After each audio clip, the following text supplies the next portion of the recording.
Whiplash from Metallica. Right now on the line we have Scott Ian live from Copenhagen, where both Anthrax and Metallica are right now. Scott, you there? Yeah, what's going on? I can't believe it. We have a great connection. Sounds like you're down the road.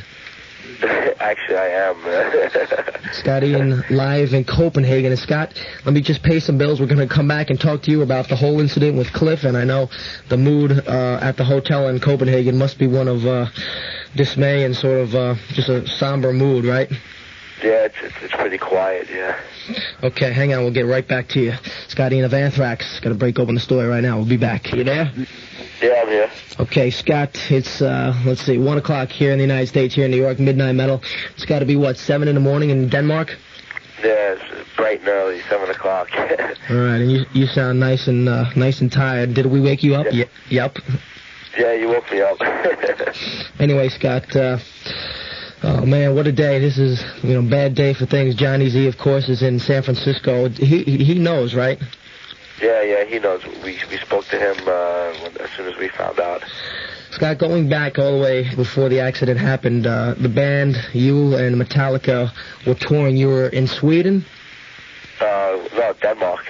No, but you... Well, we were in Sweden, yeah, Friday night. All right, so you were in Sweden Friday night. You were traveling Friday night into Saturday morning, and the accident happened. Can you just tell us what happened? Yeah, what we heard was that when we got to the hotel here, we got here about 10:30 Saturday morning, and the promoter for the show was here, and we just heard there had been an accident with Metallica's tour bus, and that Cliff had been killed, and that there's just numerous injuries, and that's the only details we had. So we sat around like all day, we didn't know what was going on really, and like little by little more and more information came in, and and then it turned out that it was true that Cliff was actually dead, and that Lars had broke his toe, and that was it. James and Kirk were fine, and most of the road crew, everyone was really okay. So getting to the actual accident, what happened? It was a bus driver? As far as that goes, as far as actual details to the accident, we really don't know what happened, because I spoke to James last night, and they were all asleep actually when it happened, and the bus went off the road and then swerved and went back on the road. So as far as the actual details, as far as whose fault or anything like that, we really don't know, what the problem was. So was Cliff, before he died, and everybody said he died, the minute the bus hit, he died on contact. Was he trapped under a bunk? A lot of people saying that the band was sleeping and they were on bunks and the bunk came down on him. No. He wasn't trapped under a bunk, but I think the way I heard it, I think it did happen, immediately. I don't think it was any kind of long-term suffering or anything like that. Mm. When you first heard and when you first got the news, then it was a rumor, but something had happened to the band. and they, before you knew that he was dead, what was going through your mind? Well, when the promoter first, they told our tour manager, and I went down into the lobby, and I was told. Of course, I thought it was a joke at first, because everyone tends to do a lot of joking around, but then again, that's not something you'd want to joke around about. So, Mark was like, I'm really serious, look at me, would I lie about something like this? And, so then when, it takes something like that really takes a while to sink in, even now, I really haven't, I really haven't accepted it, I guess, but when I first heard it, it was just like a big weight sort of like fell on my stomach, and I just stood there, and I ended up sitting in the lobby of the hotel for about 3 hours, because I didn't want to go back up to my room and just sit there. Both bands, of course, being graduates of Megaforce Records. You are now on Island, but still have ties with, of course, Megaforce Records. Metallica started off with Kill 'Em All on Megaforce, and now, of course, graduating to the majors and opening many doors with Master of Puppets. Johnny Z, of course, did a lot of work with both bands, and I'm sure the whole Megaforce organization must be, feeling like we all do. But are there any other, when did you first get in touch with Johnny Z? Did he call over there? Because everybody here, I was thinking that he would fly out there to make sure you guys were okay. No, there's really nothing for him to do out here. As soon as we heard, we spoke to him, and And, we woke him up in San Francisco. We spoke to him, and he asked if he should fly here, but there's really nothing for him to do here because we have to decide what we're going to do as far as Anthrax on Monday, whether we're going to go out and play shows or we're just going to come home or what. And Johnny really has to be in New York to be able to handle our business affairs correctly. Because coming to Copenhagen would be kind of useless because the phone system here is kind of prehistoric. I mean, it takes like 20 minutes just to make a phone call. So he's better off being in New York, and that way we'll be able to know what we're going to do on Monday. Now, before this accident with Cliff in Sweden happened, how many shows had you actually done with Metallica? 12. We did the whole UK, 2 shows in Ireland, and Norway and Sweden. Okay. And how many nights were you planning on spending in Copenhagen? 1?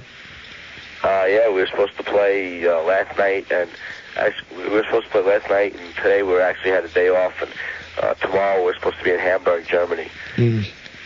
So we'll see what happens, whether we're going to play or not. Since both bands, Anthrax and Metallica, are in the same Danish hotel in Copenhagen, what, from you seeing James and Kirk and Lars around the hotel, I mean, can you sort of set a mood? I mean, anything you want to say about that? Well, I haven't seen Lars or Kirk, but we were with James last night, and we went out and stuff to go for a walk and stuff, and James is just he's taking it really hard, but like I said before, it really hasn't sunk in yet, I mean, it's just really hard to even think about. They're flying home to San Francisco this morning, and it just really hasn't sunk in yet. I'm sure when I speak to James next week, it'll be a different story.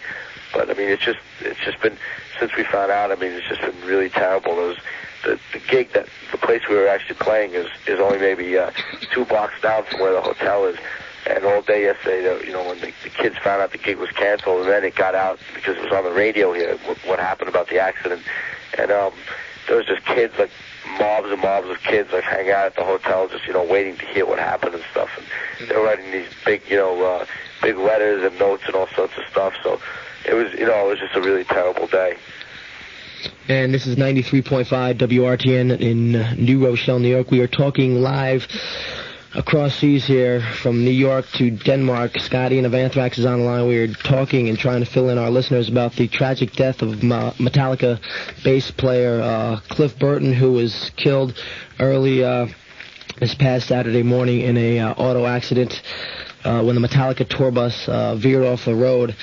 And from there, it was all downhill with Cliff being killed instantly. And, of course, now the rest of the band members are recuperating in the hotel with Anthrax. And, Scott, as of now, from what you've learned, is the word about this spread out quite nicely across Europe? Do most of the people know about this? Yeah, it got out really fast because it was actually on, radio and TV here, and it got out to the States pretty fast. Like, all through the day here, people called us, like we're hearing from people back home in New York, and just people we know from all around the States who would hear about it and, weren't sure if it was true, and they would call us up, but it got out really fast. It's actually surprising how fast news can travel. Have any parents from either band been flown over, or have the parents been notified? I have no idea. I mean, I know I spoke to my mother and father yesterday, but as far as that goes, I really don't know what's been done, in their organization, because it actually happened in Sweden, early in the morning. We were already here, so I don't know what's been done. Okay. From now, I'm sure everything was taken care of the right way. From now, I guess the only thing we can say is, just pray for the rest of the guys in the band, and hopefully they'll get through it. Another question that we hit up on before is Anthrax going to continue to do the dates? Or are they going to fly home, or you just have to sit and wait and hear from your headquarters? Well, of course, we have to wait till Monday because it's Sunday, and as far as business and all that kind of stuff, it just doesn't get done on Sunday. So we have to wait till tomorrow, and tomorrow, 8 o'clock in the morning, things will